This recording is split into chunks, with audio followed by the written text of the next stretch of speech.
Sir வணக்கம். வணக்கம். Sir இந்த நெறைய பேர் வந்து இந்த வெளிநாடு வேலை வாய்ப்புகளுக்காக நெறைய பேரு வந்து முயற்சி பண்றாங்க.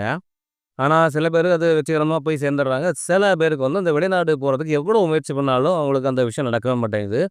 அது வந்து அவங்க என்ன இதெல்லாமும் முயற்சி பண்றாங்க. அந்த எவ்வளோ முயற்சி எடுத்தாலும் அவங்களுக்கு பொருளாதார ரீதியாவும் எல்லாமே ரெடியா இருந்தாலுமே, அந்த வெளிநாடு போறதுக்கான வாய்ப்பு கிடைக்க மாட்டேங்குது. சரியா அமைய மாட்டேங்குது. அதுக்கு என்ன பரிகாரம் வந்து அதில ஜாதக ரீதியாட்டு ஏதாவது அதுக்கு பிரச்சனைகள் இருக்குமா? அத எப்படி சரி பண்ணி அவங்க வெளிநாடுகளுக்கு போறதுக்கான முயற்சிகள் எடுத்தது? இதெல்லாம் பத்தி கொஞ்சம் தெளிவா சொல்ல முடியுமா சார்? சொல்லலாம் சார். அதாவது வெளிநாடு போகுறதுக்கு ஜாதகத்தில ராகு பகவானுடைய கிரக நிலை அமைப்பு நல்லா இருந்தா, அங்க வெளிநாடு போகுறதுக்கு எந்தவித தடையும் இருக்காது. அதே நேரம் ஜாதகத்தில ராகு பகவானுடைய அமைப்பு சரியில்லாம இருந்தா, வெளிநாடு போகுறதுக்கு தடை ஏற்படும்.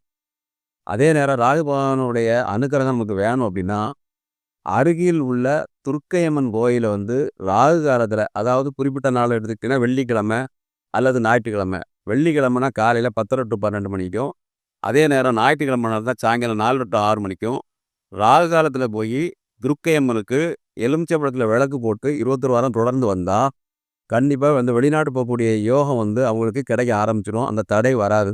1. அதே சமயத்தில உங்க வீட்டு பக்கத்தில துர்க்கையம்மன் கோயில் இல்ல அப்படின்னா, உங்க வீட்டு பக்கத்தில மற்ற கோயில், அதாவது தேவி கோயில், எந்த கோயில் இருந்தாலும் பிரச்சனை இல்ல.